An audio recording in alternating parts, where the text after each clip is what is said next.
Bom dia, igreja. Paz e graça a todos, amém? Vamos ficar de pé para a gente dar início ao nosso culto. Gostaria que você abrisse a sua Bíblia, Salmo 116, a partir do verso 1. O salmista escreve assim: amo o Senhor, porque Ele ouve a minha voz e as minhas súplicas, porque inclinou para mim os seus ouvidos, e eu invocarei por toda a minha vida. Laços de morte me cercaram, e angústias do inferno se apoderaram de mim, e fiquei angustiado e triste. Então invoquei o nome do Senhor. Ó Senhor, livra a minha alma. Compassivo e justo é o Senhor, o nosso Deus é misericordioso. O Senhor vela pelo simples. Quando eu estava prostrado, Ele me salvou. Ó minha alma, volte ao seu sossego, pois o Senhor tem sido bom para você. Amém? Quando nós olhamos para esse salmo, a gente veio até... Eu queria pedir que vocês relessem o capítulo todo. A gente vê um salmista triste, angustiado, com um peso em sua alma, no seu espírito, por alguma situação que ele está vivendo. Alguma situação ao seu redor está tirando a sua paz, está tirando o seu sossego, está tirando a sua esperança, talvez, de vida. E quando a gente olha para essa leitura do livro de Salmos, que é tão riquíssima, a gente vê que ele fala assim: laços de morte me cercaram.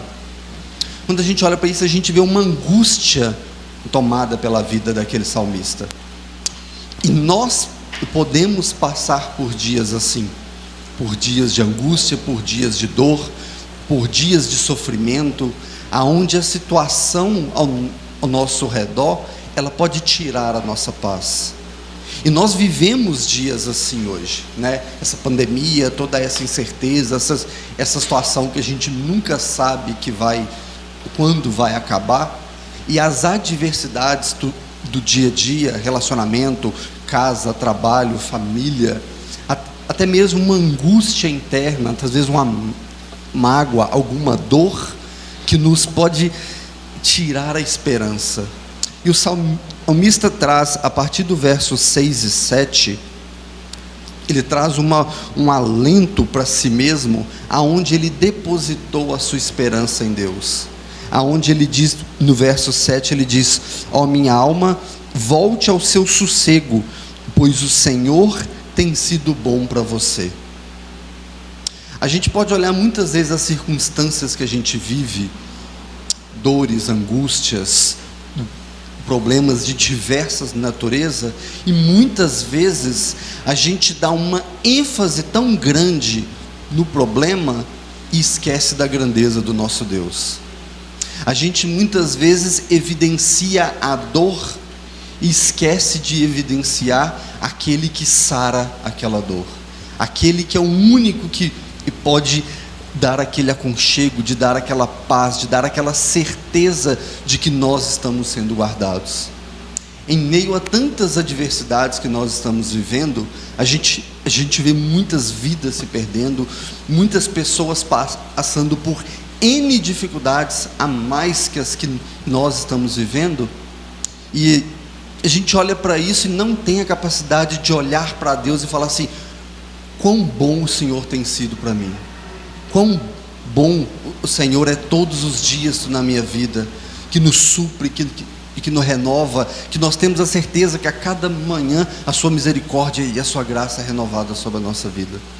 E muitas vezes a gente esquece de agradecer a Deus o quão Ele é bom para nós. Em meio a tantas adversidades, Ele ainda nos guarda, Ele ainda nos livra de situações adversas. Mesmo nós passando dificuldade, angústia, dor, Deus ainda tem sido bom para nós.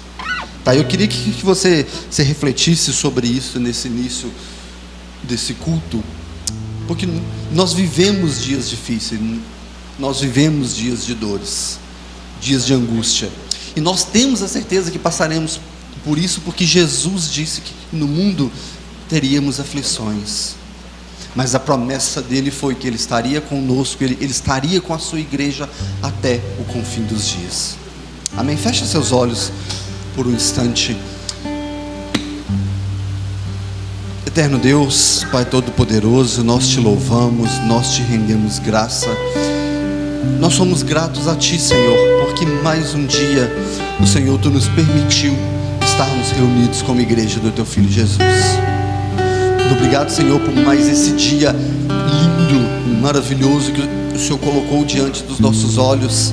Independente das situações que estejamos vivendo, independente das aflições, da angústia, das dores que nós possamos estar passando na vida, o Senhor tem sido bom para nós. O Senhor tem guardado as nossas vidas, o Senhor tem guardado a nossa saúde, o Senhor tem guardado a nossa casa, o Senhor tem guardado a nossa família. Nós somos gratos, Senhor, a Ti por podermos mais uma vez estarmos reunidos aqui com a certeza que a Sua misericórdia, que a Sua graça se renovou sobre as nossas vidas nessa manhã, para Te louvar, para entoar Tu louvores, para Te adorar e para sermos exortados pela Tua palavra. Aviva, Senhor, o Teu Espírito Santo no seio da Tua igreja, para que possamos ser convencidos novamente de que o Senhor é bom e a Sua misericórdia dura para sempre. Aviva, Senhor, o Teu Espírito Santo em cada vida aqui nessa manhã, a cada família aqui representada, a todos que acompanham a nossa transmissão, para que nós possamos ser convencidos de que Teu amor excede todo entendimento humano, de que a Tua graça, ela excede toda situação adversa que nós possamos estar vivendo. Convence-nos, Senhor, que somos totalmente dependentes de Ti, que independente da situação que possamos estar vivendo, a Tua graça e o Teu amor está sobre a Tua igreja, o Teu cuidado está sobre as nossas vidas. Nos convence, Senhor, das nossas falhas, dos nossos pecados, para que possamos ser transformados mediante a Tua palavra e possamos olhar para a cruz de Cristo sempre como a suficiência da nossa vida. Ouve, Senhor, as nossas orações nessa manhã e recebe, Senhor, esse culto como louvor, como adoração ao Senhor, único que é digno de toda honra e de toda glória. É o que nós te pedimos, Senhor, nessa manhã, em nome do Teu Filho Jesus. Amém e amém. Graças a Deus, igreja. Bom dia, paz seja com todos, amém? A graça do Senhor, ela nos basta, amém? Que o Senhor, Ele revele essa verdade maravilhosa aí no seu coração nessa manhã, que a presença dEle, que Ele é suficiente em todas as ocasiões da nossa vida. Santo Espírito de Deus, vem neste lugar, Senhor, transforma a nossa mente, a nossa vida, o nosso coração, o nosso entendimento, Senhor, algo que só o Senhor pode fazer.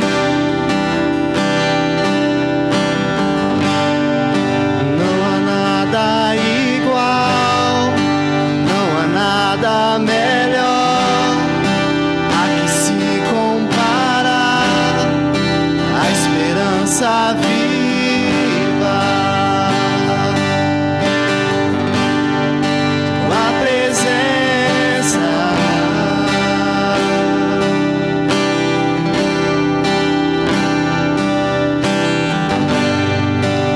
Eu provei mais doce amor que liberta o meu ser e a vergonha desfaz.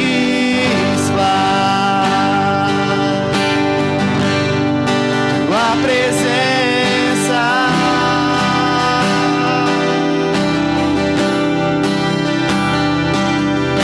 Santo Espírito, és bem-vindo aqui.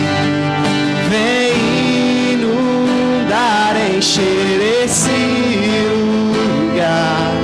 É o desejo do meu coração, sermos inundados por Tua glória, Senhor.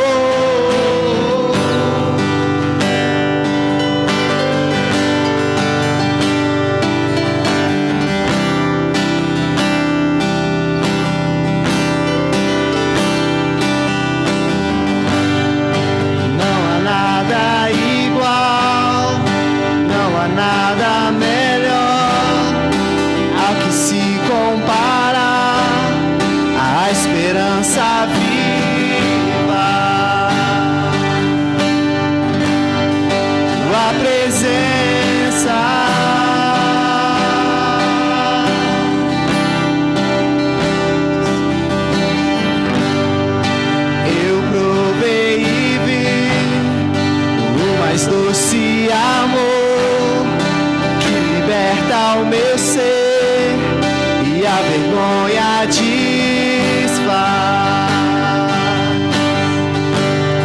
Tua presença,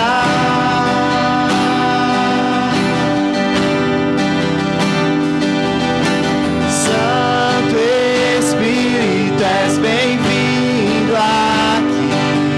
Vem inundar, encher esse lugar. É o desejo do meu coração sermos inundados por tua glória, Senhor. Santo Espírito, és bem-vindo aqui. Vem inundar, encher esse lugar. É o desejo do meu coração sermos inundados por tua glória, Senhor.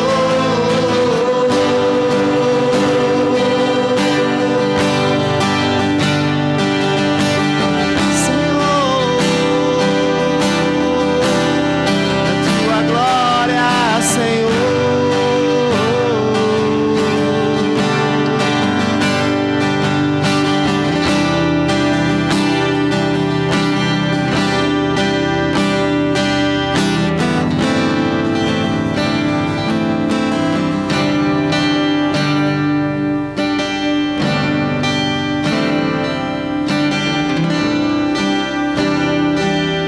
Vamos provar tua glória, se vamos clamar ao Senhor, que és um Deus soberano, que é um Deus justo, que é um Deus fiel, que ora por seus, que é um Deus que está no controle de toda a situação, que é um Deus soberano, um Deus maravilhoso. Não há outro como o Senhor, meu Pai, não há outro como tu. Nós te adoramos nessa manhã, meu Pai, nós bendizemos a Ti nessa manhã, meu Pai, que nós dependemos de Ti, meu Pai. Nós colocamos diante do Senhor as nossas vidas, nós colocamos diante do Senhor as nossas famílias, meu Pai. Colocamos diante do Senhor nossos projetos, nossos sonhos. Nós sabemos que só o Senhor sabe, Deus. Só o Senhor sabe e conhece todas as coisas, meu Deus. Vamos provar o quão real é tua presença. Vamos provar a tua glória e bondade. Vamos provar o quão real é tua presença. Vamos provar a tua glória e bondade. Santo Espírito, és bem-vindo aqui. Vem inundar, encher esse lugar. É o desejo do meu coração sermos inundados por tua glória, Senhor. Santo Espírito, és. Vem inundar, encher esse lugar. É o desejo do meu coração sermos inundados por tua glória, Senhor.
Bom dia, irmãos. Graça e paz. Bom, que maravilha, né? Podemos louvar ao Senhor nessa manhã. E que privilégio nós temos de fazê-lo, unidos, né? Que é isso que nós precisamos. Estar ciente que na unidade opera, assim como diz o Salmo 103. E como o pastor bem abriu aqui, né, o culto, com o Salmo 116, falando de clamor, né, o salmista ali expressando a dor de sua alma, mostrando ali o que ele sentia. Muitas vezes nós negligenciamos esse lado da nossa vida. Tem sua Bíblia aí para nós refletirmos rapidamente, em Isaías 53, um texto muito conhecido por nós, mas eu gostaria que lêssemos, porque às vezes foge da nossa mente, da nossa memória, do nosso entendimento, aquilo que Cristo já fez por nós. Amém? Diz assim, a partir do verso 4: certamente Ele tomou sobre si as nossas enfermidades e as nossas dores, levou sobre si, e nós o reputávamos por aflito, ferido de Deus e oprimido. Mas Ele foi traspassado pelas nossas transgressões e moído pelas nossas iniquidades. O castigo que nos traz a paz estava sobre Ele, e pelas suas pisaduras fomos sarados. Todos nós andávamos desgarrados como ovelhas, cada um desviava pelo caminho, mas o Senhor fez cair sobre Ele a iniquidade de todos nós. Nós podemos refletir um pouco aqui sobre as três partes da nossa vida. O verso 4, podemos refletir sobre o corpo físico, que certamente Ele tomou sobre Ele as nossas feridas. Quantas pessoas agora estão nos hospitais sofrendo? Quantas pessoas agora têm a notícia de uma doença grave? Talvez na sua família, um amigo, um vizinho, alguém está agora padecendo. Como o pastor disse aqui, o momento de oração, quando nós estivermos em momentos de oração, que nós não lembremos só das nossas petições almáticas, das nossas petições fúteis, vamos dizer assim, de coisas, porque carecemos demais de coisas. Mas quantas pessoas agora estão sofrendo? Você já parou para pensar que agora está alguém dando o último suspiro de sua vida? Oração, sim, devemos fazer, mas há algo mais profundo na oração, que é o clamor. Clamar por vidas, clamar por almas, clamar pelo sofrimento alheio. Às vezes nós estamos sofrendo, sim, mas como também foi dito aqui, não só nós estamos sofrendo, mas tem outras pessoas sofrendo. O Senhor contempla as nossas orações. No verso 5 nós podemos orar aí, meditar e trazer para nossas vidas essa cura mental, porque Ele foi traspassado pelas nossas transgressões, moídos pelas nossas iniquidades. Irmãos, é na mente que transgredimos. A iniquidade começa na nossa mente, no nosso coração. A palavra do Senhor diz que enganoso é o coração do homem. Podemos meditar também no verso 6 aí, na vida espiritual. Desgarrados, não sabíamos para onde iríamos e nem de onde viemos, mas Ele mostrou o caminho, Ele é o caminho. A palavra do Senhor, lá também, para nós refletirmos rapidinho, não precisa ir, em terceira carta de João ali, a epístola, no verso 2, né, João ali, escrevendo a Gaio, ele diz assim: amado, acima de tudo, faço votos por sua prosperidade e saúde, assim como é próspera a tua alma. Essa palavra saúde aqui não quer dizer só física, mas quer dizer plena, algo pleno. E hoje eu queria clamar a Deus, não somente orar, mas clamar. O que é o clamor? É algo que vem lá de dentro, da nossa alma, que realmente nos faz sentir o porquê estamos fazendo. Eu gostaria que todos ficassem de pé, que nós possamos orar. Vamos orar pela saúde física. Vamos clamar ao Senhor pela saúde emocional das pessoas, mental das pessoas e espiritual das pessoas. Coloque em sua mente aqueles que você conhece que estão em dificuldade, você mesmo que está em dificuldade. E vamos clamar ao Senhor pela sua graça e misericórdia. Pai, que privilégio temos, Senhor, de estar em Tua presença e podemos elevar a nossa voz a Ti, ó Deus, em clamor, não só das nossas vidas, mas das vidas que têm perecido nessa terra. Deus, quão prazeroso nós podemos nos sentir de saber que o Senhor enviou o seu Filho, e levando sobre Ele todas as nossas dores. Pai, por mais amizade, por mais intimidade que temos com alguém, ninguém pode sentir a dor que sentimos, ninguém pode sentir aquilo que realmente a nossa alma sente, como o salmista disse, ó Pai, só o Senhor sabe. Mas nós não queremos ficar só no sentimento, ó Deus, da dor das nossas almas, da nossa mente ou do nosso corpo físico. Queremos ter alegria e prazer de saber que o Senhor sentiu, que o Senhor conhece as nossas dores, que o Senhor conhece os nossos sentimentos. Por isso eu peço ao Senhor, Deus, que venha agir na nossa mente, através do seu Espírito, que toda barreira, que todo bloqueio, que toda doença mental, toda doença emocional, ó Deus, em nome de Jesus, venha ser suprida pelo Senhor. Eu peço ao Senhor, meu Pai, que cada vida que neste momento passa por alguma depressão, por alguma doença, Pai, mental, emocional, quando a alma está abatida, ó Deus, que em nome de Jesus, nós e essas pessoas também possam sentir o refrigério do Senhor, o agir do Senhor, o acalento do Senhor através do Teu Santo Espírito, a confiança de que o Senhor conhece e está no controle de todas as coisas. Que a nossa alegria, a nossa fé esteja no Senhor, na Tua Palavra, nas coisas vindas dos céus, que não sejamos seres almáticos, vivenciando só aquilo que sente a nossa alma, que nós possamos olhar para o alvo que é o Senhor, para Cristo, ó Pai, que deu por nós a sua vida. Deus, abençoa os que estão enfermos em hospitais nesta manhã, pessoas que nós conhecemos que receberam, ó Pai, laudos médicos, pessoas que estão, ó Pai, aflitas por sua saúde física. Pai, derrama cura. Ah, Deus, ajuda, sustenta em meio à dor, porque o Senhor diz em Tua Palavra que não nos abandonaria, mesmo no momento de aflição.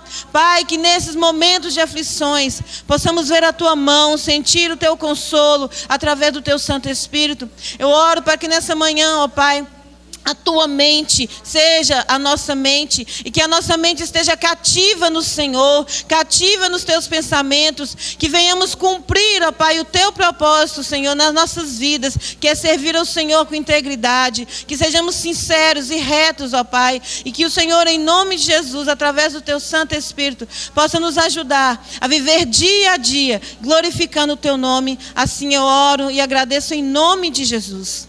Amém e amém. Amém.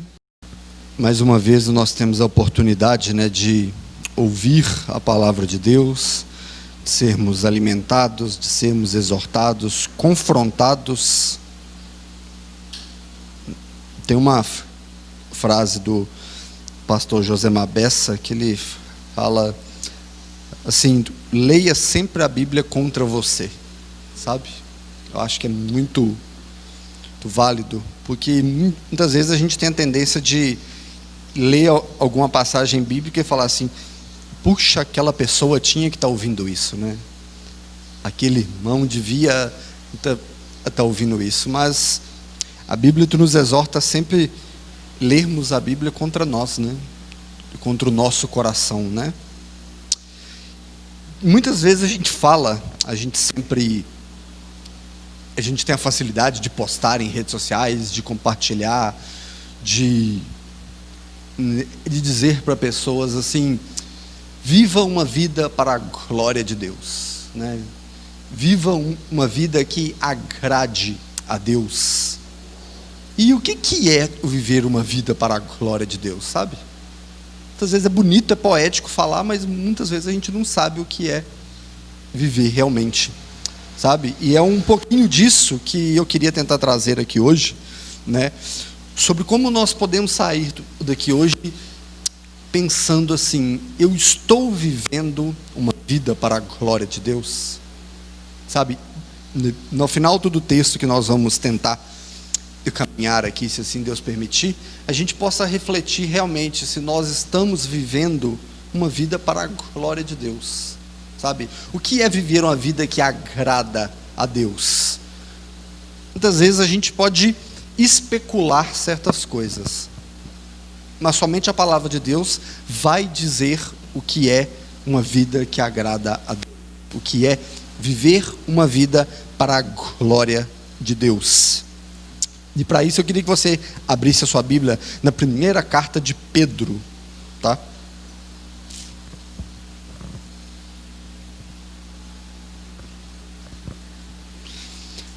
Primeira carta de Pedro, nós vamos caminhar aí acerca de alguns versículos, tá? E antes disso, antes da gente caminhar, eu queria orar mais uma vez, porque toda vez que a gente se debruça sobre as Escrituras, sabe, só o Espírito Santo de Deus pode nos capacitar a entender aquilo, sabe? Paulo diz que as coisas do Espírito são discernidas pelo Espírito, né? A carne não consegue entender aquilo que a palavra de Deus diz, né? Senhor, nós te louvamos e te agradecemos por mais essa oportunidade de estarmos diante da tua palavra. Envia, Senhor, o teu Espírito Santo sobre nós, e que teu Espírito possa nos capacitar a entender as grandezas da tua mensagem, a verdade única do teu Evangelho, e que o Espírito Santo possa nos convencer de que Cristo é tudo o que precisamos na nossa vida. Abençoa, Senhor, a tua igreja nessa manhã, a todos que nos acompanham.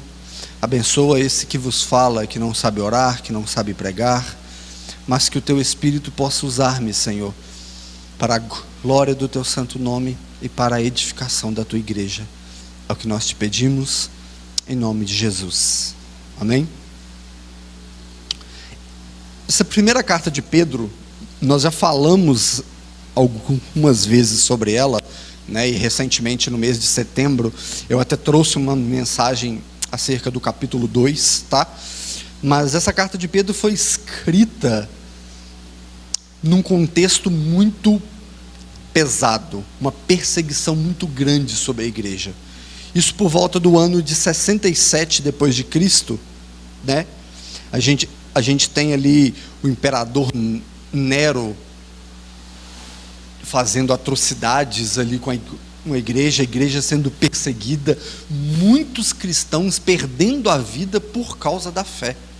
E nesse mesmo contexto foi que Pedro morreu após escrever a sua carta, né? A gente conhece um pouco da história de Nero, ali que Nero colocou fogo em Roma e colocou a culpa nos cristãos, né? E lá para frente a perseguição foi cada vez mais acentuada, e muitos saíram fugindo daquela região. Enfim, muito ali se deu acerca dessa carta. A fé de muitos ali foram sustentadas a partir dessa carta de Pedro, tá? E no início dessa carta, no capítulo 1, tá? A partir do versículo 3, que não é o trecho que nós vamos ler ainda, Pedro faz ali uma menção clara sobre a salvação de Cristo, tá? Acompanha comigo aí do versículo 3, para a gente entender, capítulo 1, versículo 3, para a gente entender sobre o que Pedro estava falando, ok? Ele diz assim, a partir do versículo 3, bendito seja Deus e Pai do nosso Senhor Jesus Cristo, segundo a grandeza da sua misericórdia, e que nos regenerou para uma viva esperança, mediante a ressurreição de Cristo dentre os mortos, para uma herança que não pode ser destruída, que não fica manchada, que não murcha, e que está reservada no céu para vocês, que são guardados pelo poder de Deus, mediante a fé, para a salvação preparada para ser revelada no último tempo. Nisso vocês exultam, ora, no presente, por um curto período, se necessário, sejam contristados por várias provações e tribulações, para que, uma vez confirmado o valor da fé que vocês têm, muito mais preciosa do que ouro perecível, mesmo apurado pelo fogo, resulte em louvor, glória e honra na revelação de Cristo Jesus. Amém? O que Pedro está falando aqui? Ele começa a carta apresentando a obra de Cristo. Ele está falando aqui, ó, Cristo morreu por vocês para que vocês tenham uma fé viva e uma esperança que, mesmo passando por esse curto momento de tribulação, a fé de vocês não esfrie, não morra, porque a obra de Cristo foi maior que isso tudo que vocês estão passando, e isso será revelado nos últimos tempos. E essa obra não é como o ouro que é perecível, ou seja, Pedro usa ali o ouro, que era algo raríssimo, tinha um valor muito alto naquela cultura. Ele está falando, mesmo o ouro que é perecível é barato perto da obra de Cristo por vocês, que não vai acabar. Ou seja, a fé de vocês tem uma razão, tem um fundamento, tem uma esperança e viva, e que essa esperança não vai acabar, porque essa fé está firmada na obra de Cristo, que ressuscitou dentre os mortos e que vai ser revelado nos últimos tempos. Isso é uma mensagem que Pedro falou naquela época para aqueles cristãos e que é válida para nós. Nós passamos por dias difíceis, oramos por conta dessa saúde física e mental que nós passamos, essa dificuldade, esse momento de pandemia, de incerteza que vivemos, mas isso tudo é pequeno perto da obra de Cristo. Isso tudo é pequeno perto da esperança viva que está reservada para nós. E é isso que Pedro estava falando. Ele estava reafirmando e encorajando os cristãos a permanecerem firmes na fé, a ter esperança que aquilo ia passar. E isso é uma eterna verdade para nós, porque toda a nossa fé não é baseada na circunstância e nos nossos atos, mas a nossa fé é baseada na glória de Cristo na cruz, e isso não se pode desfazer. E Pedro trata uma coisa muito interessante nessa carta, que nós não vamos abranger todos os pontos, e eu encorajo vocês a lerem essa carta, uma carta curtinha, dá para ler rapidamente em casa. Ele trata essa salvação que ele está falando de 3 etapas, tá? Nós vamos tentar caminhar aqui em uma dessas etapas. A primeira etapa que ele está falando da salvação, que é o contexto da carta toda, que ele está falando que nós fomos salvos e justificados da culpa do pecado. A culpa do pecado que estava sobre nós, Cristo nos justificou, e nós estamos livres da ira de Deus. A segunda etapa dessa salvação é que nós estamos salvos do poder do pecado. A obra de Cristo nos libertou dessa escravidão. É por isso que nós falamos incansavelmente que hoje nós temos a opção de não pecar. Nós escolhemos ou não pecar. E quando nós pecamos, não é porque estamos escravos do pecado, é porque nós fraquejamos na fé. E isso sou eu e você, isso somos nós, isso é a igreja. Nós estamos escravos do pecado? Não, Cristo nos libertou dessa escravidão, mas nós ainda estamos vivendo nesse mundo pecaminoso. E a terceira etapa dessa salvação que Pedro fala é que nós seremos livres da presença do pecado quando a igreja for viver na glória com Cristo, aonde não haverá pecado, não haverá choro, não haverá angústia nem dor, só a beleza da glória de Cristo, né? E é isso que a gente aguarda, amém? Então, ou seja, salvos da condenação do pecado, salvos da escravidão do pecado e salvos da presença do pecado. É o que Pedro vai abordar nessa carta. E o ponto que eu queria abordar aqui é esse segundo ponto, que nós somos salvos do poder do pecado. Nós estamos livres da escravidão do pecado. E é um pouco disso que nós vamos caminhar aí a partir do versículo 13, tá? Eu queria que vocês acompanhassem aí, porque nós vamos fazer uma leitura progressiva dos versículos até o versículo 25. Amém? Então, no versículo 13, nós vamos ver assim: Portanto, estejam com a mente preparada, prontos para a ação. Sejam sóbrios e coloquem toda a esperança na graça que lhe foi dada quando Cristo for revelado. O que Pedro está falando aqui? Pedro está afirmando para que nós possamos ficar vivos na fé, para que nós possamos estar conscientes de quem Cristo é, porque a qualquer momento Ele vai voltar, e nós devemos estar preparados para isso. A palavra sóbrio aqui, muitas vezes a gente associa ao contrário de embriaguez, não é? A gente tem, se a pessoa está sóbrio, ela não está embriagada, e é muito disso que nós temos aqui também, porque Paulo fala assim: não vos embriagueis com o vinho, mas sejam cheios do Espírito Santo. Então o que Pedro está falando?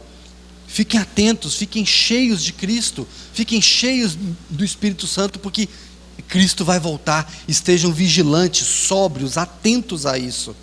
Ou seja, e é o que nós falamos aqui logo no início do culto, nós somos inconstantes na nossa fé. Há dia que a gente está bem crente, há dia que a gente não está, há dia que a gente quer orar, há dia que a gente não quer, há dia que a gente nem quer ler a palavra, a gente não quer, a gente quer ficar simplesmente, se a gente tivesse a oportunidade de ficar deitado do dia inteiro. E é isso que Pedro está combatendo. Fiquem firmes na fé, sejam constantes na fé de vocês, não vacilem, vigiem o tempo todo, porque Cristo está voltando, Ele será revelado a vocês. E quando a gente olha para isso, né, fala assim, quando a gente avalia a nossa firmeza na fé, a gente fala assim: não teria condições alguma de eu ser salvo, porque eu vacilo todo dia, eu abandono Cristo todo dia. Isso só nos fortalece a entender que a salvação não é por obras, é pela graça. Porque se fosse por obras, a gente não alcançaria, porque nós somos totalmente inconstantes. Mas a obra de Cristo na cruz é que garante a nossa viva esperança, a nossa viva fé. Porque se dependesse de nós, a gente abandonaria no primeiro instante. Muitas vezes a gente não consegue sair de casa para vir ao culto. A gente não consegue sair de casa para vir a um estudo bíblico. Muitas vezes a gente não tem audácia e ousadia de parar meia hora para fazer um momento de devocional durante o dia. E como a nossa salvação dependeria das nossas obras, a gente não consegue. Se Deus falasse assim: a salvação de vocês depende de 1 hora de oração por dia de vocês, todos nós já estávamos condenados. A gente não para. Agora, a sua salvação depende de você trabalhar 12 horas por dia para receber um alto salário. A gente faz. A gente faz chovendo, com sol, a pé, com ônibus, o que for. Nossa salvação dependesse de 10 minutos, não vou nem falar 1 hora não. Se nossa salvação dependesse de 10 minutos diário da nossa oração e da nossa leitura, a gente perderia, porque a gente não faz. Porque nós somos totalmente inconstantes com Deus. E é isso que Pedro está falando. Permaneçam firmes na fé. Não vacilem, estejam sóbrios. A obra de Cristo foi única na cruz, mas os seus efeitos sobre nós são eternos. E graças a Deus por isso, porque se dependesse de nós, nós não teríamos a eternidade garantida. Versículo 14, Pedro vai escrever assim: como filhos obedientes, não se deixem amoldar pelos maus desejos de outrora, quando viviam na ignorância. A gente poderia fazer um sermão só sobre esse versículo, sabe? Tem tanta coisa aqui nesse versículo para a gente extrair, mas a primeira coisa que Pedro começa, ele fala: como filhos. Ou seja, Pedro tem a certeza que ele está escrevendo para cristãos firmes na fé, cristãos que nasceram de novo, cristãos que realmente são filhos de Deus, porque a poucos foi dado o direito de se tornarem filhos de Deus. Somente aqueles que creem em Jesus como único e suficiente Salvador são filhos de Deus. E se você falar isso aí e fora, que nem todo mundo do mundo é filho de Deus, você arruma um problema danado. Estou mentindo? É verdade. Só que Pedro não fala como somente filhos de Deus, ele fala filhos obedientes. É aí que é o problema, sabe? É aí que é o problema, de nós olharmos para nós e avaliarmos a nossa postura, imaginar assim: eu sou um filho obediente de Deus? Filho eu tenho certeza que eu sou, porque não dependeu de mim, porque dependeu de Cristo. Dependeu dele para nós sermos filhos. Agora, obediente é um problema, não é? Ser um filho obediente, que caminha na palavra, que obedece a Deus conforme Ele quer, e não como nós achamos que deve ser, aí é um grande detalhe para a nossa fé.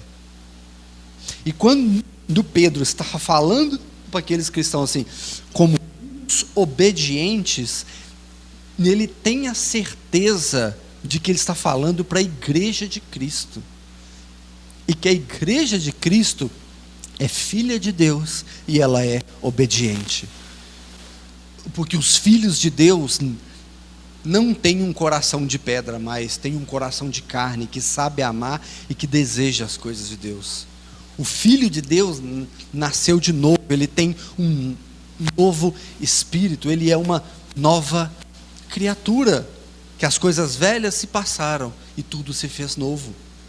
Então por isso que ele diz assim: tu não se deixa amoldar pelos maus desejos de outrora, de outros tempos, da velha vida de vocês. Agora vocês são nova criatura, vivam como filhos obedientes. Romanos 5, versículo 8 diz assim: mas Deus demonstra o seu amor por nós. Cristo morreu em nosso favor quando nós éramos ainda pecadores.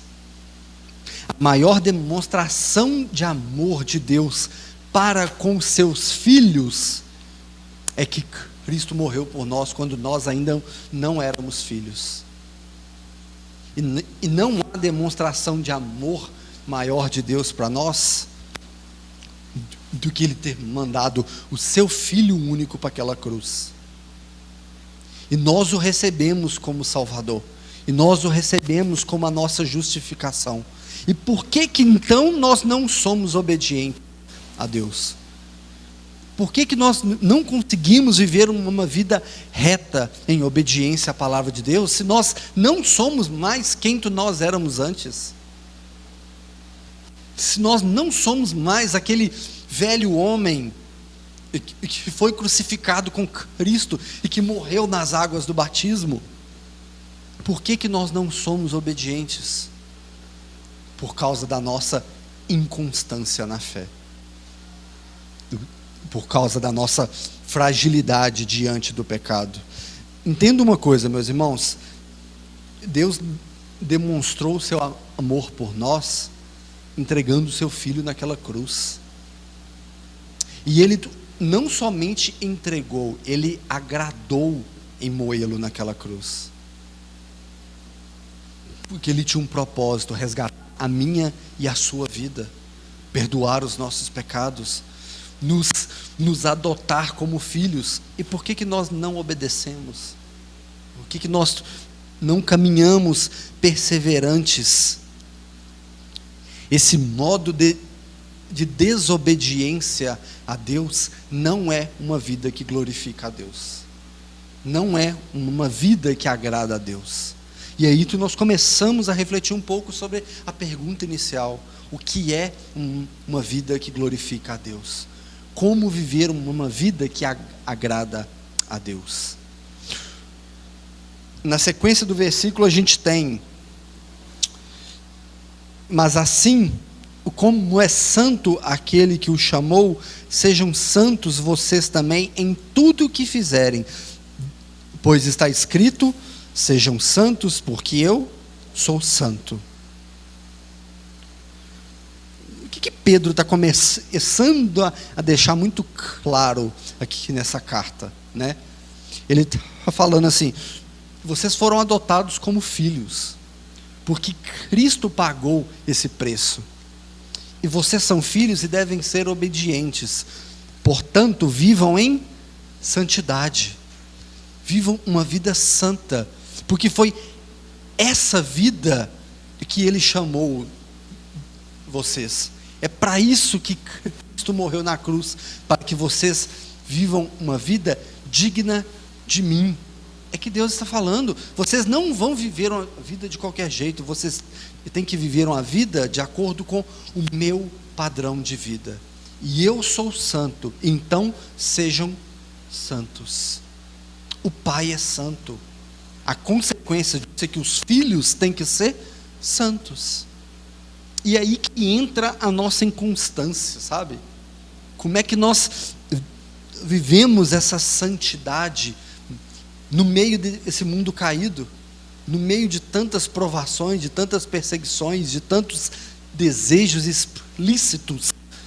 A gente liga a televisão, a gente tem uma televisão totalmente sexualizada, dependendo do canal que a gente está. Não precisa nem ir muito longe, não. Acho que todos, é filme, é série, todo entretenimento, ele é totalmente sexualizado. E a santidade não se trata somente de cunho sexual, é uma santidade de ser separado daquilo que é imoral, daquilo que a Bíblia diz que é pecado. E nós olhamos e falamos assim: isso é mais ou menos. Isso não é viver em santidade. Ser santo é ser separado, é ser diferente dessa cultura, é ser diferente desse mundo, é estar no meio dela e não ser contaminado. Jesus viveu somente com pecadores, a sua vida terrena foi somente com pecadores, incluindo a mãe dele. Olha só para você ver, né? Muitas vezes a gente não pensa assim, né? Jesus viveu somente com pecadores, a mãe dele, o pai terreno que ele teve, José, todos os irmãos, todos os discípulos, todos os apóstolos, todos que estiveram ao redor dele foram pecadores. E ele se contaminou? Não. Mas aí a gente pode falar assim: não, mas a gente está falando de Cristo, e nós somos falhos, mas a Bíblia nos chama a caminhar como Cristo andou. O propósito de Deus na nossa vida é que nós sejamos cada dia mais parecidos com Cristo. E é para isso que nós somos chamados, a sermos parecidos com Cristo, em amor, em obediência, em santidade, em devoção, em entrega, em amar mais o próximo como a nós mesmos. Isso é ser santo, isso é ter santidade na vida, é ser diferente dessa cultura que nos está. Uma fé salvadora, a qual nós temos, uma fé salvífica, ela tem que mudar o nosso modo de viver. Se a sua fé não mudou o seu modo de viver, duvide se a sua fé é verdadeira. É pesado isso. Se a nossa fé não mudou o nosso modo de viver, ela pode não ser uma fé salvífica. Ela pode ser uma fé natural, uma fé comum, como o mundo tem. O mundo tem fé em tudo. Agora a fé em Cristo Jesus é somente os salvos e os eleitos que tem. E a igreja é chamada a viver de modo diferente. Nós somos chamados a viver de modo diferente desse modo. Duro ouvir isso, né? Mas é o que a gente diz: leia a Bíblia contra você. Não é ler apontando para o próximo, não. É ler julgando a sua vida, avaliando o seu modo de viver. Nós não fomos chamados para Cristo para continuar a ter uma vida morta e fútil. Nós fomos chamados a viver em Cristo uma vida diferente, uma vida viva que glorifique o nome de Jesus Cristo.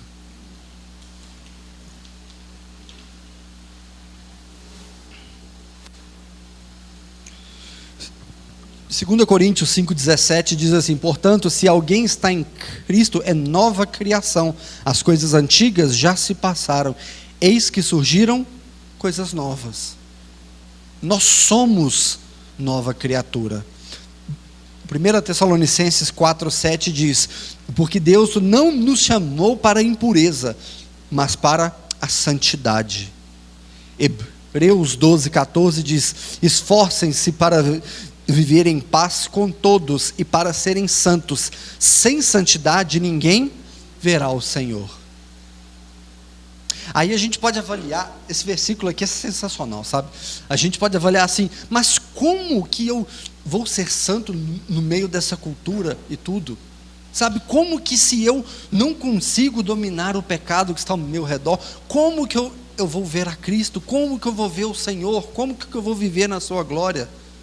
Sabe, quando a gente entende o processo da salvação, da eleição, da justificação e da glorificação, isso só fortalece a nossa fé. Você sabe por quê? Porque a gente entende que se a nossa salvação dependesse de nós, a gente não veria o Senhor, a gente não estaria com Ele em glória, mas é Ele quem faz isso na nossa vida.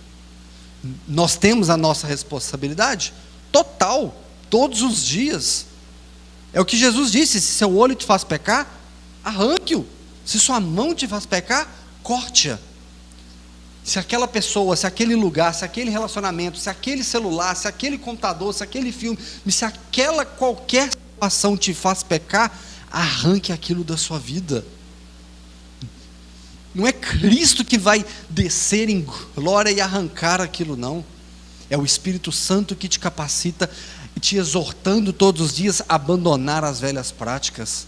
É o que a palavra de Deus diz: abandone o velho homem, abandone as velhas práticas que não glorificam a Deus. Vivam a vida santa e reta e temente ao Senhor. Se aquele coleguinha de escola, aquela situação, aquele lugar, afaste-se, porque nós somos chamados a ser santos diante de Deus, a ser separados dessa imoralidade. Seja sal e luz naquele lugar. Amém? O versículo 17, nós continuando, já estamos caminhando aí já para o final. O versículo 17, ele diz assim: uma vez que vocês me chamam de Pai, aquele que julga imparcialmente as obras de cada um, portem-se com temor durante toda a jornada terrena de vocês. Esse versículo daria um outro sermão, sabe? Acho que essa carta de Pedro é riquíssima para a gente aprofundar, sabe? E Pedro diz aqui: uma vez que vocês me chamam de Pai, aquele que julga imparcialmente as obras de cada um, portem-se com temor. É como se Pedro estivesse falando assim, no belo português para nós. Ele estivesse falando assim: se vocês chamam Deus de Pai, e vocês continuam vivendo desse modo desobediente, vocês estão chamando Deus de Pai à toa. Ele não é o Pai de vocês. Sabe? Aquele que tem o direito de chamar Deus de Pai é aquele que se tornou filho. E filho obediente. Não é um filho rebelde, mas um filho que obedece o Pai. É como se Pedro estivesse falando assim: vocês estão vivendo dessa vida de qualquer jeito. E vocês sabem que Deus julga as obras de vocês de modo totalmente imparcial, que vocês serão julgados pela sua conduta, e vocês continuam a viver de modo desobediente, vocês estão chamando Deus de Pai à toa. Ser um filho desobediente e não honrar o Pai é totalmente contraditório, sabe? Se nós vivemos de modo totalmente egocêntrico, vivendo a nossa fé de modo aquilo que nós achamos que é viver a nossa fé, nós estamos totalmente rebeldes contra Deus. Nós somos filhos desobedientes. Nós não entendemos quem Deus é de verdade. E se nós não entendemos quem Deus é, nós não entendemos o Evangelho.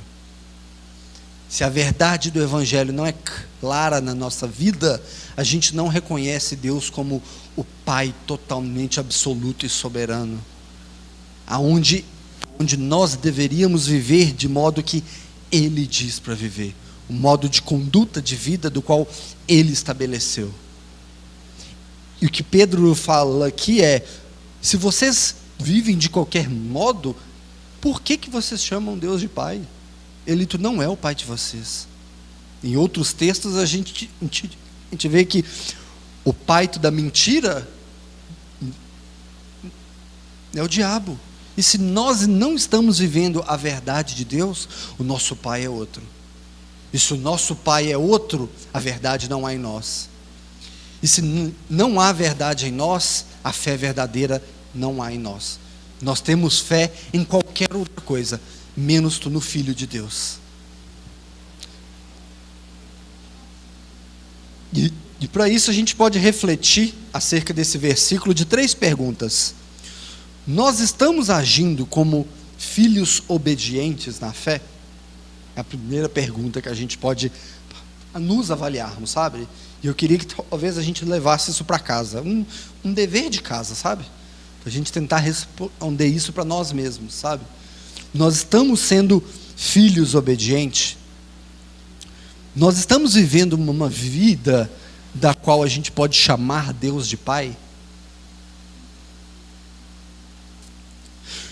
Acho que a grande maioria aqui é pai e mãe, né? Então a gente pode talvez avaliar isso, né? Falar assim, toda vez que o nosso filho ou filha nos desaponta em alguma coisa, faz alguma coisa errada, nós ficamos totalmente frustrados, né?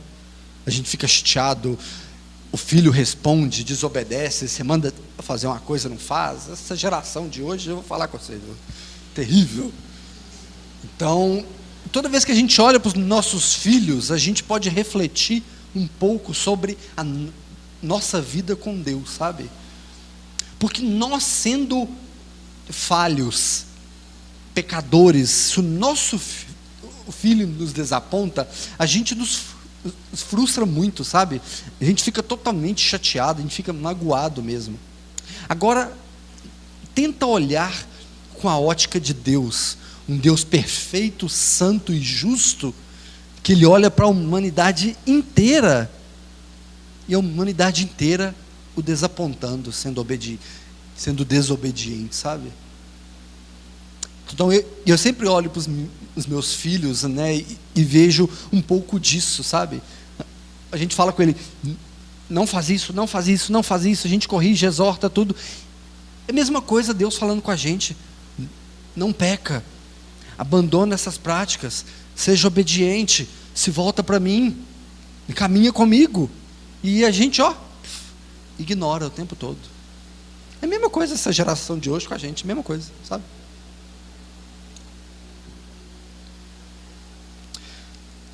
De Pedro, no final desse versículo 17, de Pedro fala assim, hajam com temor a Deus, sabe?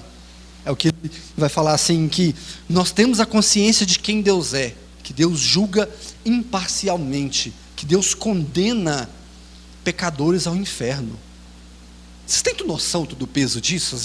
Às vezes isso pode parecer só palavra solta, sabe? Mas Deus condena pecadores ao inferno, sabe? E muitas vezes a gente acha que a gente pode viver uma vida de qualquer jeito só por causa que a gente tem certeza da nossa salvação, sabe? A gente tem certeza da nossa salvação porque ela não depende de nós, então a gente vive de qualquer forma, né? Mas o que deveria nos assustar é que a gente tem relatos em Mateus, em Lucas, que Jesus, no dia do julgamento, ele vai falar assim, afaste-se de mim porque eu não te conheço. Senhor, mas eu profetizei seu nome, fiz obras, eu dei ofertas, eu fui a culto, eu toquei, eu cantei, eu bati palma, eu dei cesta básica, eu fiz uma série de coisas. Ele vai falar assim, afastai-vos de mim que eu não te conheço. Isso deveria nos assustar, sabe? Isso deveria nos fazer refletir a nossa fé, o nosso modo de viver. Eu já falei isso aqui várias vezes. A grande verdade da fé cristã não é se nós conhecemos a Jesus, não é se nós conhecemos essa Bíblia toda, se nós sabemos recitar versículos e versículos e fazer exposições de texto. A grande verdade é se Jesus nos conhece, é se Deus nos levou a Jesus, sabe? Essa é a grande verdade da fé, porque todos nós podemos ter surpresa no dia do julgamento, sabe? Pararam para pensar nisso? sabe? A gente pode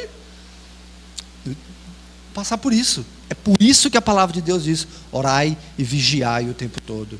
Estejam alerta, estejam atentos, estejam sóbrios, estejam sempre cheios do Espírito Santo, porque vocês não sabem o dia que ele vem. Ele chega como ladrão a qualquer hora. Fiquem atentos. E nós olhamos para Cristo e podemos tratar Cristo como simplesmente um amuleto para a nossa fé.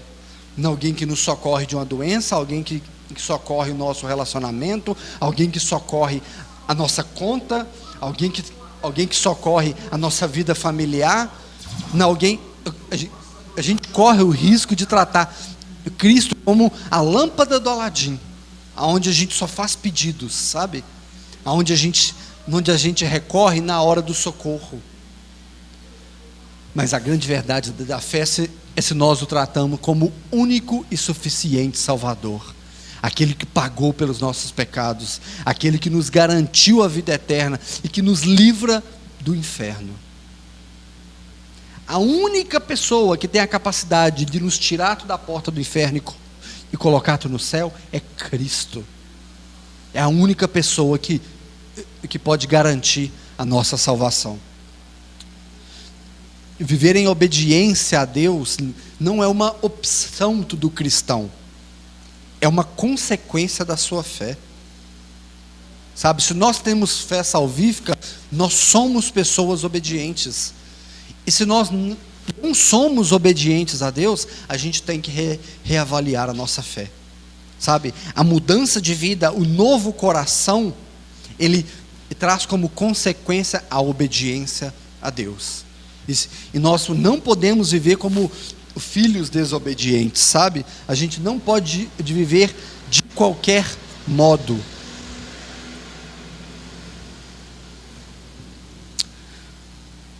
Deus odeia o pecado.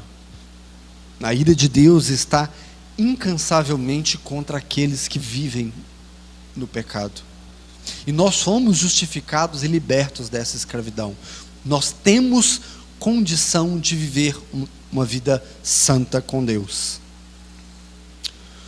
O versículo 18 até o versículo 21, a gente lê assim: pois vocês sabem que não foi por meio de coisas perecíveis como prata ou ouro que vocês foram redimidos da sua maneira vazia de viver que lhes foi transmitidas por seus antepassados, mas pelo precioso sangue de Cristo, como um cordeiro sem mancha e sem defeito, conhecido antes da criação do mundo, revelado nesses últimos tempos em favor de vocês.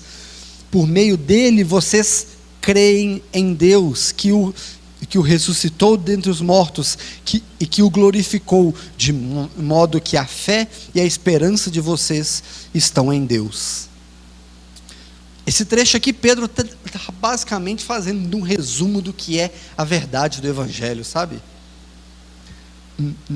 Naquilo ele está mostrando a boa notícia, a boa nova de se viver.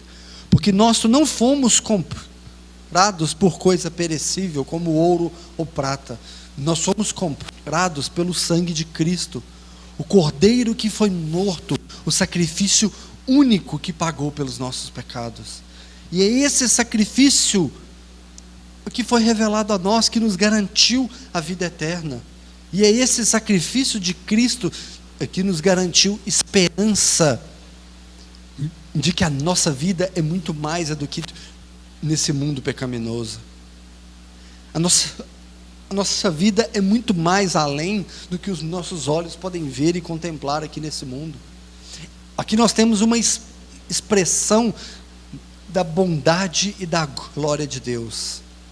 E nós contemplamos aqui também, infelizmente, a maldade do coração do homem, a perversidade desse mundo que está morto no maligno.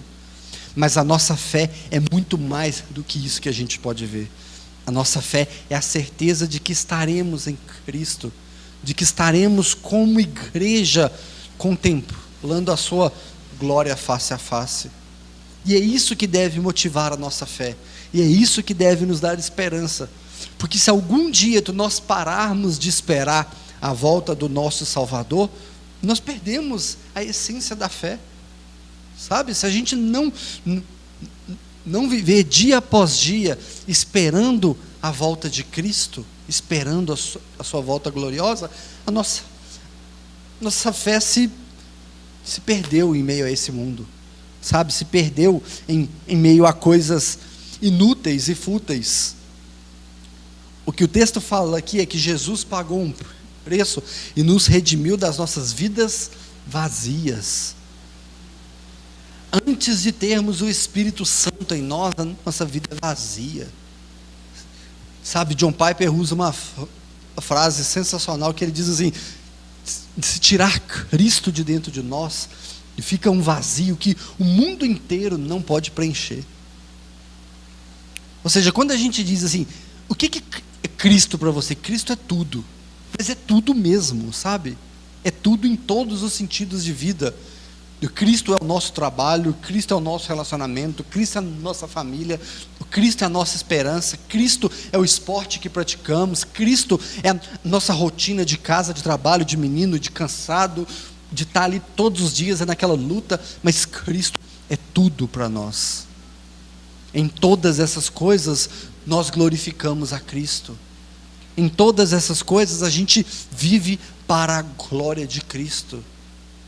É por causa dele, é por isso que as escrituras de Gênesis e Apocalipse apontam tudo para Cristo, dele e por ele e para ele, são todas as coisas, tudo aponta para Cristo e nada para nós. Às vezes a gente pode viver um evangelho egocêntrico, de achando que nós somos o centro do evangelho, igual a gente tem muitos pregando aí hoje, que você é o centro. Capaz. Nós somos o centro de quê? A gente é inconstante em orar todos os dias 10 minutos. Como é que nós somos o centro de alguma coisa? Nós somos o centro do nosso pecado, isso sim. Nós somos o centro da nossa vaidade, o centro do nosso egoísmo, o centro da nossa mesquinharia, o centro de onde nós poderíamos ajudar o próximo e não fazemos. Nós somos o centro de preferir viver na nossa zona de conforto num dia de chuva do que sair para vir ao culto. Mas se é para trabalhar debaixo de um temporal. E como que nós somos o centro de alguma coisa?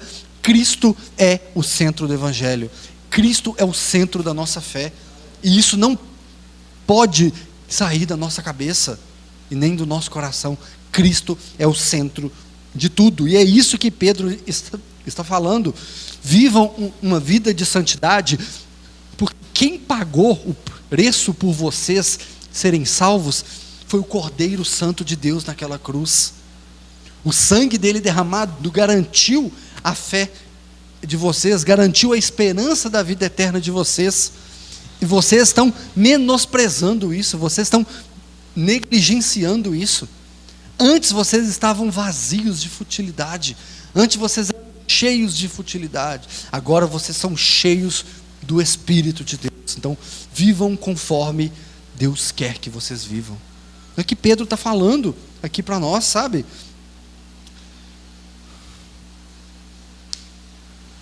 O versículo 22, e a gente já caminhando aqui para o final já, ele diz assim: agora que vocês purificaram a vida de vocês pela obediência à verdade, visando o amor fraternal e sincero, amem sinceramente uns aos outros de todo o coração. Versículo 23, pois vocês foram regenerados, não de uma semente perecível, mas imperecível, por meio da palavra de Deus, viva e permanente. Pois toda a humanidade é como uma relva, e toda a sua glória como a flor da relva. A relva murcha e cai a sua flor, mas a palavra de Deus permanece para sempre. E essa é a palavra que foi anunciada a vocês. Vocês nasceram de novo, foram vivificados pelo Espírito. Agora, vivam uma vida de obediência a Deus.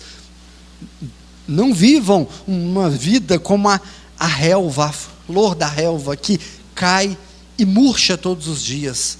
Mas viva como a palavra de Deus, que é eterna, que permanece para sempre. João 17:17 diz: santifique-os na verdade, a tua palavra é a verdade. A palavra de Deus é a verdade na nossa vida, e é ela que nos santifica. Aí a gente pode perguntar assim: mas como que eu posso viver uma vida santificada? Como que eu posso viver uma vida para a glória de Deus? Como que eu posso viver uma vida santa que glorifique a Deus? Viva pela palavra de Deus. Quando nós dizemos que a palavra de Deus é o nosso manual de fé e prática, isso não é só em termos poéticos e bonito de postar em status e tudo. A palavra de Deus é o nosso manual de vida. Quer saber sobre qualquer assunto? Consulte a palavra de Deus.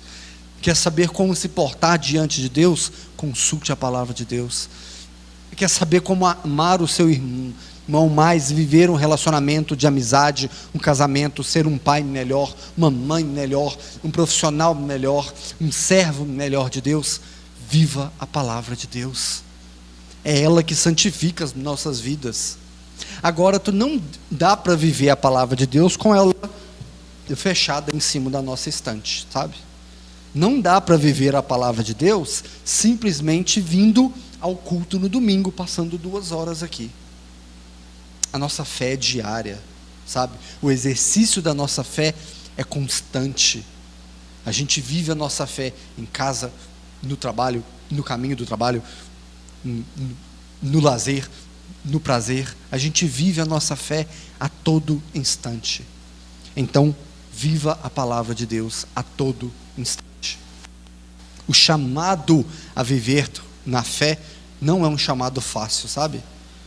Viver um cristianismo verdadeiro é duro, é pesado. É por isso que Marcos 8, 34 e 35 diz assim: então ele chamou a multidão e os discípulos e disse: se alguém quiser acompanhar-me, negue a si mesmo, tome a sua cruz e siga-me. Pois quem quiser salvar a sua vida, a perderá. Mas quem perder a sua vida por causa de mim e pelo Evangelho, a salvará. Viver uma vida para a glória de Deus é tomar a sua cruz, é negar a si mesmo, é negar o nosso ego, a nossa vaidade, a nossa zona de conforto, é negar aquilo que antes a gente amava e desejava, mas que a palavra de Deus diz que é pecado. Mas nada no mundo pode garantir a nossa vida eterna, a não ser Cristo. Cristo é o centro da nossa fé. Cristo é o centro da nossa vida em santidade. Cristo é o centro de uma vida vivida para a glória de Deus. Amém? Feche seus olhos por um instante. Eterno Deus, nós ouvimos a Tua palavra, Pai. Nós fomos exortados, fomos alimentados, fomos confrontados. E te pedimos, Senhor, em nome do Teu Filho Jesus, envia cada vez mais o Teu Espírito sobre nós. Porque nós não conseguimos, nós não somos capazes, nós somos totalmente incapazes de caminhar contigo sem a Tua força, sem o Teu Espírito e sem o Teu poder sobre nós. Aviva, Senhor, o nosso coração, aviva a nossa mente, dai-nos força, Pai, dai-nos certeza de que Cristo é tudo o que precisamos na nossa vida. Em somente vaidade, em ego, em nosso viver, mas sim a nossa fé é baseada na cruz de Cristo, naquele sangue derramado no madeiro, pois Cristo é o centro da nossa fé. Abençoa, Senhor, as nossas vidas, abençoa, Senhor, o nosso modo de viver. Nos convence, Senhor, de todos os nossos pecados, de todas as nossas falhas. Nos convence, Senhor, de que somos falhos diante de Ti e que precisamos viver uma vida de santidade. Abre, Senhor, o nosso coração, a nossa mente, a termos alegria e desejo de viver unidade, comunhão contigo, através da Tua palavra. pois somente a Tua palavra pode nos santificar, somente a Tua palavra pode mudar o nosso viver, somente a Tua palavra pode nos ensinar a como viver uma vida que glorifica o Teu santo nome. Abençoa, Senhor, a Tua igreja nessa manhã, abençoa, Senhor, a todos que acompanham a nossa transmissão, a cada família, a cada vida aqui representada, e que Cristo possa ser tudo para nós, tudo na fé, tudo no trabalho, tudo em casa, tudo aonde os nossos pés pisarem, Cristo possa ser o centro da nossa santidade. Abençoa-nos, Senhor, porque carecemos da Tua misericórdia, em nome de Jesus. Amém? Que nós possamos ter uma semana abençoada, que nós possamos ser fortalecidos e revigorados pela graça de Deus. Amém? Senhor, nós Te louvamos e Te agradecemos por mais essa oportunidade que o Senhor Tu nos permitiu de estarmos reunidos como igreja do Teu Santo Filho. Abençoa, Senhor, a cada família aqui nessa manhã, a cada vida que aqui se encontra, e que possamos ser renovados pela Tua graça, fortalecidos para mais uma semana que se inicia para a glória do Teu santo nome. Abençoa, Senhor, o nosso domingo, abençoa as famílias que nos escutam, e que nós possamos ter um dia e uma semana cheios do Teu Espírito, cheios da Tua palavra e fortalecidos em Ti, porque somente Tu é o verdadeiro alimento que precisamos. Abençoa, Senhor, o nosso retorno para casa, e que possamos cada vez mais entender que Cristo é suficiente para a nossa vida, em nome de Jesus. Amém. Amém.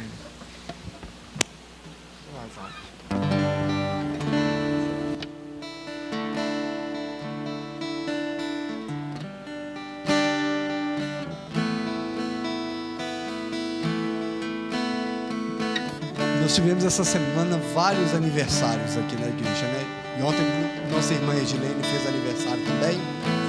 Que Deus possa te abençoar, possa te renovar, possa te dar saúde física, mental e espiritual a viver cada dia mais para a glória dele. Amém? Que a graça do Senhor Jesus